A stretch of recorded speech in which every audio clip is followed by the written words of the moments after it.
Hello and welcome to वर्दी over the. इस video में हम लोग पॉलिटी टॉपिक के कुछ प्रीवियस क्वेश्चंस अटेम्प्ट करने वाले हैं। आप सबने पॉलिटी की मेरी लगभग सारी वीडियोस देख ली होंगी, तो पार्लियामेंट टॉपिक अगर आपने अच्छे से कर लिया है या बस वीडियो भी देख लिया है तो ये क्वेश्चन आपसे बन जाएंगे आराम से।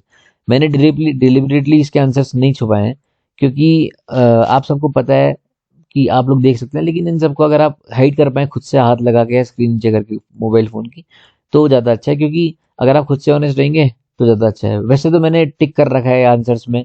जब मैं तैयारी करता था उस टाइम के मेरी बुक है दिशा वाली, उससे मैं आपको ये वीडियो बना के पढ़ा रहा हूँ। तो आपको कुछ नहीं करना है, आपको बस देखना है कि क्वेश्चंस आपको आता है कि नहीं, आपने ऐसा पढ़ा है कि नहीं पढ़ा है। अगर आप एक बार देख भी लेंगे ना तो आपको बहुत चीज़ सीखने को मिलेगी। इसमें सिर्फ आंसर चेक करना नहीं है, मैं आपको बाकी चीज़ भी पढ़ाते रहूँगा साथ साथ। तो आपको बस देखना है इसमें कि आपको ये पढ़ा है, आपने पढ़ा है, आपको कुछ समझ में आ रहा है कि नहीं आ रहा है, और कमेंट करना कि नहीं आ रहा है तो भी, अगर आ रहा है तो भी, और नहीं आ रहा तो दोबारा वीडियो देखना भाई। स्टार्ट करते हैं। पहला क्वेश्चन है, in which house is the presiding officer not a member of that house. Presiding officer आप सबको पता है कि पीठासीन अधिकारी रहता है। स्पीकर रहता है लोकसभा का और चेयरमैन रहते हैं राज्यसभा के। तो आप सबको पता है कि लोकसभा का जो स्पीकर है वो उसका मेंबर भी रहता है, क्योंकि लोकसभा की अगर कोई मान लीजिए कमेटी बनती है तो अगर उसमें मेंबर स्पीकर भी उसका है तो ऑटोमेटिकली उस कमेटी का हेड जो है स्पीकर बन जाता है, इसीलिए क्योंकि वो मेंबर भी है। राज्यसभा में ऐसा नहीं है। राज्यसभा का जो स्पीकर ये सॉरी स्पीकर नहीं, वहाँ तो चेयरमैन रहते हैं।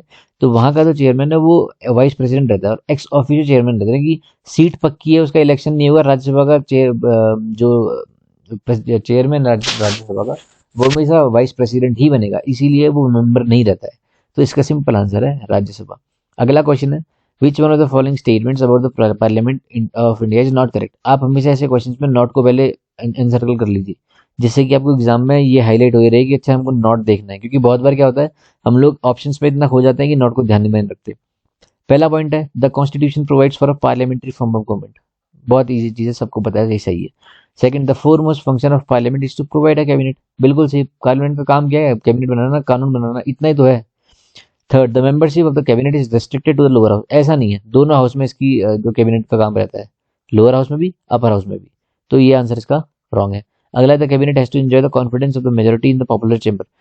सरकार अगर कॉन्फिडेंस नहीं बनाएगी तो गिर जाएगी, ये आप ऐसे भी गेस कर सकते थे। तो अगर आप क्या कहते हैं, बहुत आपने ये लिमिटेड पढ़ रखा है तो भी आप इसका आंसर निकाल सकते हैं। The first speaker among whom a motion of non confidence was moved in the लोक सभा was जीवी मालवंकर। मेरे को भी आंसर नहीं आता, मैं अटेम्प्ट नहीं करता अगर मैंने पहले पढ़ा नहीं होता। तो आपको ये भी सीखना है कि अगर आपको कुछ आंसर नहीं आता तो उसमें दिमाग नहीं लगाना, अच्छा ये हो सकता है कि नहीं, हुकुम सिंह लग रहा है भाई, हुकुम सिंह क्या, शायद ये हो सकता है आंसर। बहुत बार तुक्का लगाता है इंसान। क्या मतलब, नहीं आता तो छोड़ो, अपना मार्क्स बचाओ, वो दिमाग अपना वहां लगाओ जो क्वेश्चन आते हैं, जो आ सकते हैं। या तो आपको इसके 50% टॉपिक आते हैं ऑप्शन। अच्छा, बलराम जाखड़ नहीं है, के एस हेगड़े तो नहीं है भाई, इन दोनों में आंसर है, तो बिल्कुल लीजिए रिस्क। लेकिन आपको एक भी ऑप्शन नहीं पता है तो दिमाग नहीं लगाना, तुरंत छोड़ दो उसको। अगला क्वेश्चन है, इंडियन पार्लियामेंट कंसिस्ट्स ऑफ, आप सबको मैंने पढ़ाई रखा है और आपने खुद भी पढ़ाई होगा, लोकसभा, राज्यसभा और प्रेसिडेंट, इन तीनों को मिलके आपका पार्लियामेंट बनता है। तो इसका आंसर है प्रेसिडेंट एंड बोथ हाउसेस। अगला है, money bill is introduced in. Money bill सिर्फ लोकसभा में पास हो सकता से इंट्रोड्यूस हो सकता है, राज्यसभा जाता है, राज्यसभा में इसको 14 दिन का टाइम मिलता है वहां से पास होने का।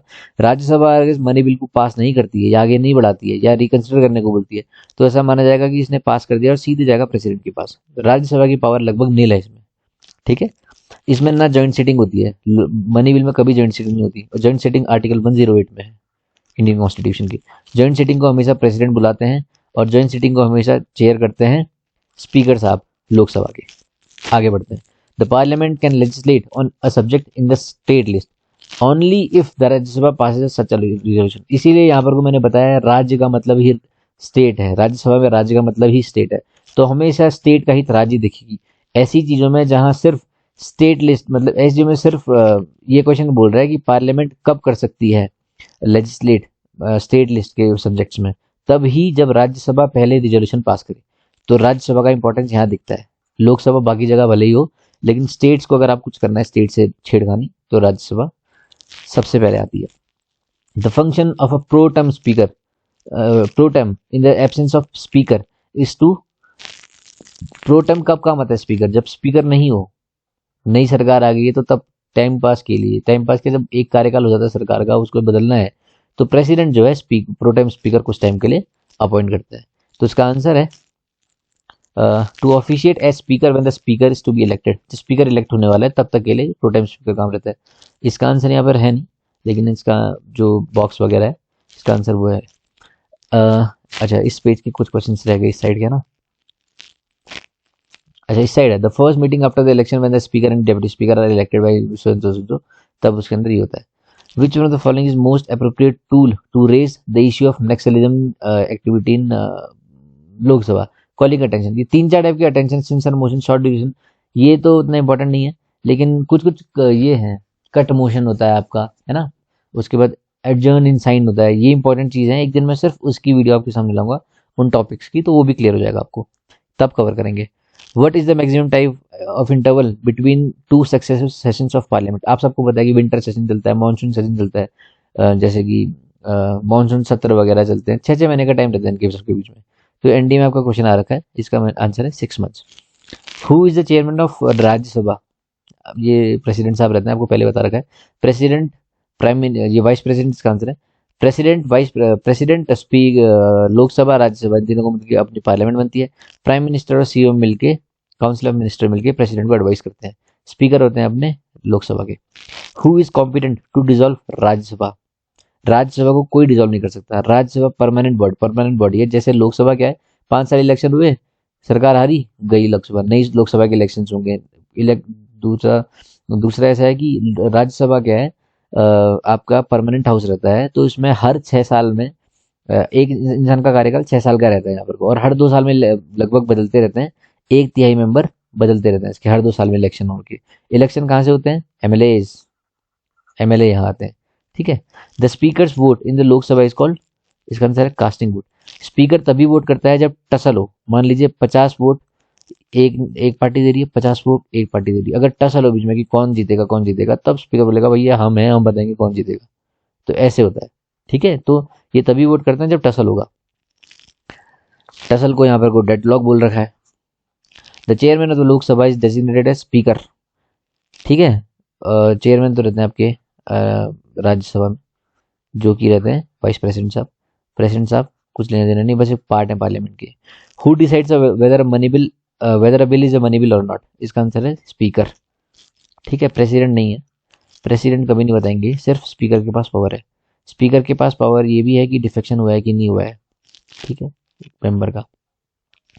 In order to be recognised as an official opposition in the group, 1/10 answer इसका है 1/10। Rajya Sabha enjoys more power than Lok Sabha in case of money bill में? तो ऑब्वियसली नहीं, क्योंकि मनी बिल का राज्यसभा से बिल्कुल भी नहीं चलता। यहाँ राज्यसभा कुछ बोल दे, मनी बिल का कुछ लेना देना नहीं। यहाँ दे ये अपने एडवाइस दे, कंसिडर करने को बोले, या फिर बोले कि भैया हम रोक देंगे, कुछ नहीं हो सकता। 14 दिन के बाद सीधे प्रेसिडेंट के पास आता है, ठीक है। तो इसका आंसर है setting up of all new India services. अब ये देखिए, non money bills no, amendment constitution नहीं। लोकसभा के पास हर चीज में ज्यादा पावर है, लेकिन राज्यसभा के पास जहाँ स्टेट को लेकर कंसर्न होगा वहां होगा। तो ऑल इंडिया सर्विसेज मतलब क्या, स्टेट का कंसर्न है कि नहीं है? अगर जैसे आईपीएस है, आईपीएस में सारे स्टेट्स कवर्ड होते हैं, आईएएस है इन सब में, तो ये बोलता है ऑल इंडिया सर्विसेज को लेकर जो भी चीज होगा उसमें राज्यसभा कंसर्न रहेगी, और इसमें ज्यादा पावर रहेगी क्योंकि राज्य को लेकर इफेक्ट कर रही चीज है।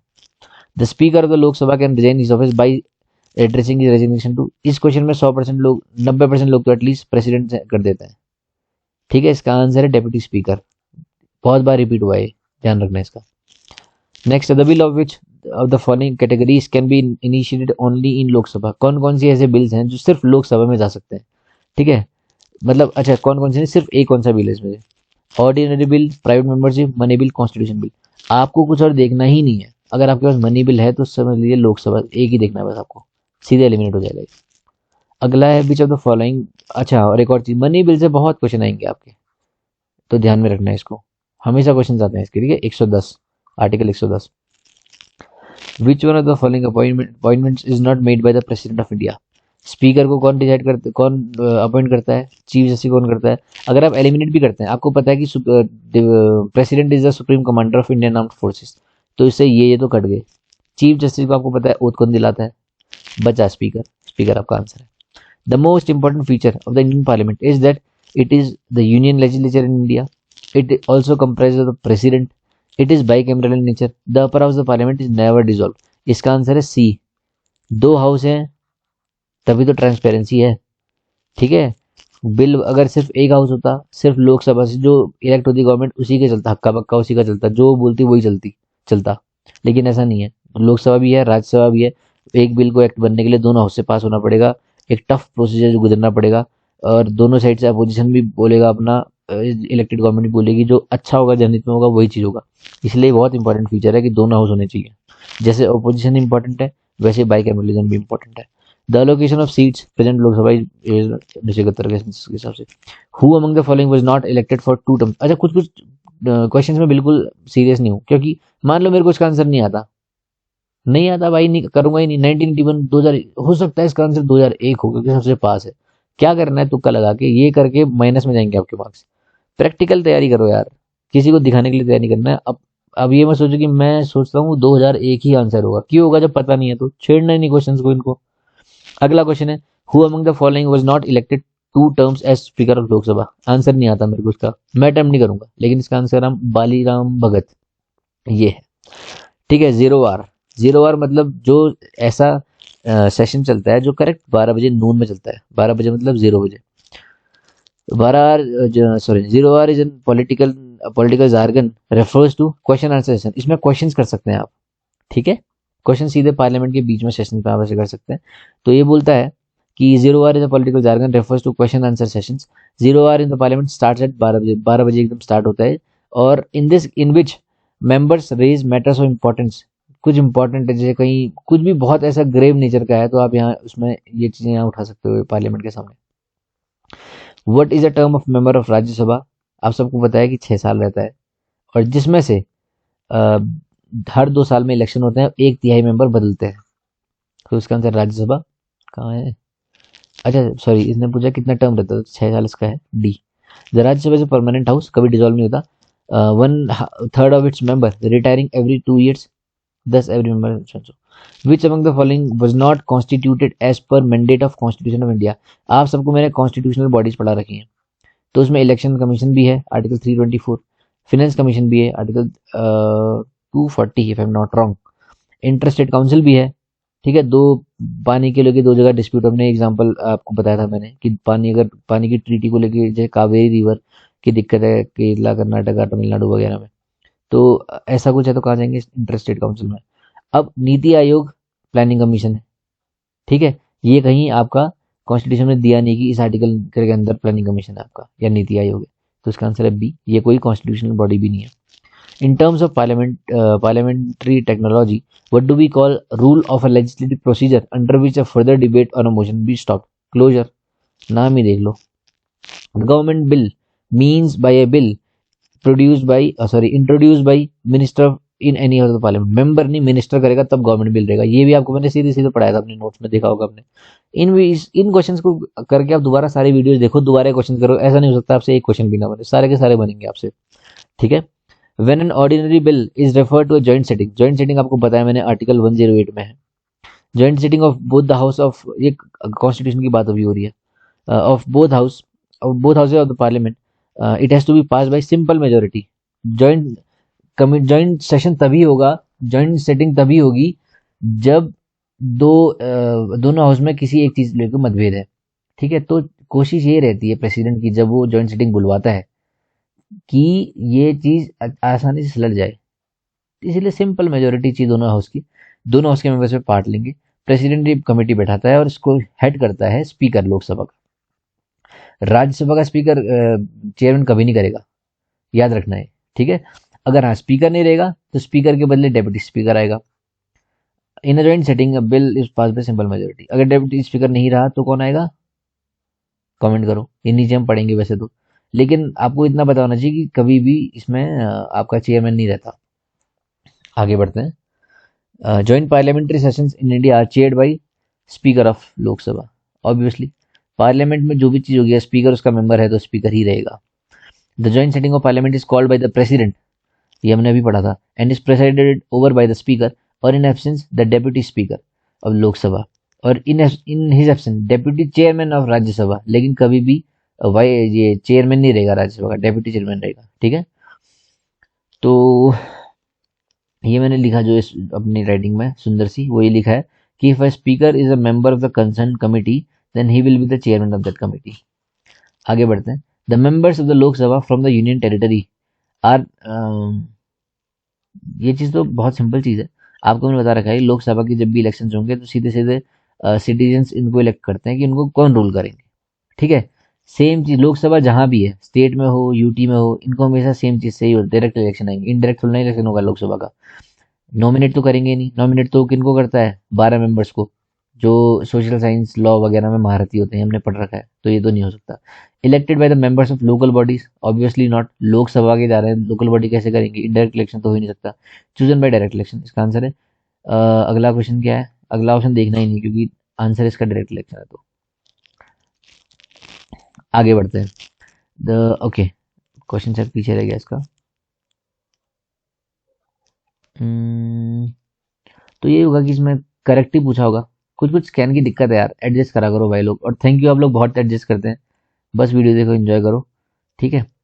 तो ये बोलता है the detenu has no rights other than those mentioned in clauses 4 and 5 of article 22 of the constitution India. अगला बोलता है the detenu has a right to challenge the detention on order on the ground that he was already in jail when the detention was order passed. अच्छा एक second, मैंने 1 2 slide series के और questions भी थे. अच्छा आगे ही रहेंगे तो ठीक है. अब ऊपर मेरे ख्याल से करेक्ट पूछा कि नॉन करेक्ट पूछा, इसको करते हैं अभी, तब तक बाकी क्वेश्चंस देखते हैं. As per the constitution of India the writ of prohibition relates to an order. आप सबको पता है कि रिट 5 तरह की होती है: हेबियस कॉर्पस, प्रोहिबिशन, सर्शियरी, को वारंटो और मेंडेमस. हेबियस कॉर्पस आपका होता है अगर इलीगल डिटेंशन के अगेंस्ट. प्रोहिबिशन रहता है कोर्ट की पावर की नीचे के कोर्ट के पास जब जुरिडिक्शन ना रहे. सर्शियरी रहता है नीचे की कोर्ट ने जब एक जुरिडिक्शन ओवर स्टेप करके कुछ ऑर्डर पास कर दिया जो इलीगल है, उसको हटाने के लिए सर्शियरी.